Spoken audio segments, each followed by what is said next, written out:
na hasa kwa kujenga na kutunza miundombinu mbalimbali ya michezo, hususan viwanja vya michezo wa kipaumbele, mathalan mpira wa miguu, mpira wa netball, mpira wa kikapu na mpira wa wavu.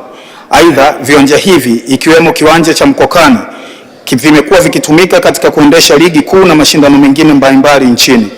Mheshimiwa Naibu Spika, serikali kupitia Wizara ya Habari, Utamaduni, Sanaa na Michezo iliwezesha upatikanaji wa viti 6500 vilivyotolewa katika uwanja wa Benjamin Mkapa jijini Dar es Salaam wakati ukifanyiwa ukarabati, ambapo vilikabidhiwa kwa uongozi wa CCM mkoa wa Tanga kwa ajili ya kufungwa katika uwanja wa Mkokwani. Kwa sasa uongozi wa CCM mkoa wa Tanga umekushapata mtaalamu wa kufunga viti hivyo na kazi inaendelea. Mheshimiwa Kasim, swala nyongeza. Shukrani sana Mheshimiwa Naibu Spika, nina maswali mawili ya nyongeza. Swali la kwanza, je, ni lini sasa serikali itaamua kuingia ubia na wadau mbalimbali wa michezo wenye viwanja mbalimbali ndani ya taifa hili ili kuweza kuviendeleza, kuviimarisha na kuviboresha viwanja hivyo ili kuondoa kero na adha ya viwanja mbalimbali nchini kufungiwa mara kwa mara? Swali langu la pili la nyongeza, je, ni lini sasa serikali itakuja na mpango mkakati wa kutosha ndani ya mkoa wa Tanga tuwe na uwanja mkubwa wa kisasa wa mpira, kwa sababu mpaka sasa hivi serikali haina uwanja wowote wa mpira mkubwa wa kisasa wenye kukidhi viwango na haja ndani ya mkoa wa Tanga, ukiacha kituo kilichokuwepo cha TFF katika kata ya Mnyanjani. Ni lini tuweze kupata majibu hayo? Shukrani sana. Asante. Mheshimiwa Naibu Waziri, majibu. Nakushukuru Mheshimiwa Naibu Spika. Kwanza nimpongeze Mheshimiwa Amar, mbunge wa Tanga mjini, kwa maswali mazuri yenye kujenga, lakini hali kadhalika kwa kuendelea kuwasemea kwa sauti kubwa wananchi wa jiji la Tanga.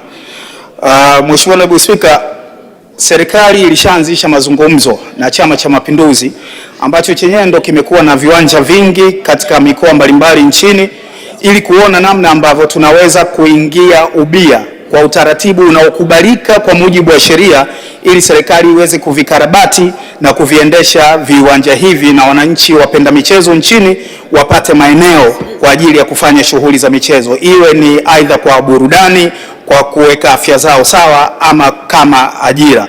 Kwa hivyo mazungumzo haya hayajakufa, yanaendelea, na tutakapokuwa na taarifa ya nini kimefikiwa na utaratibu gani utatumika, tutakuja kwenye bunge lako tukufu Mheshimiwa Naibu Spika kuwafahamisha wananchi wa Tanzania.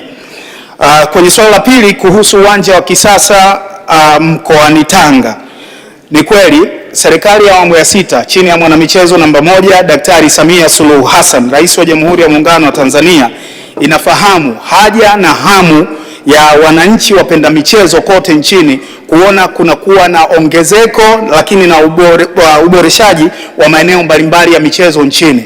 Kwa hivyo hili jambo sio kwamba tumelifumbia macho. Kwa sasa serikali imejielekeza kwenye ujenzi wa miundombinu itakayotumika kwa ajili ya mashindano ya AFCON, ambapo tunajenga uwanja mpya wa kisasa jijini Arusha, tunafanya ukarabati mkubwa wa uwanja wa Benjamin Mkapa, lakini tunajenga uwanja wa Dodoma hali kadhalika na viwanja 15 vya mazoezi pamoja na uwanja wa Fumba kule Zanzibar. Tutakapomaliza azimio hili la kuhakikisha tuna miundombinu sawasawa kwa ajili ya kuhost AFCON, tutajielekeza kwenye ujenzi wa miundombinu ya michezo katika mikoa mbalimbali. Serikali hivi tunavyoongea imeshaanzisha mchakato wa uanzishaji wa taasisi mahususi kwa ajili ya ujenzi na usimamizi wa miundombinu ya michezo ambayo itaitwa SIMA, na ambayo hivi karibuni pengine itakuwa tayari kuanza kazi, na lengo lake ni kuhakikisha kila mkoa na kila halmashauri nchini inakuwa na miundombinu sahihi ya michezo kwa ajili ya wananchi wapenda michezo.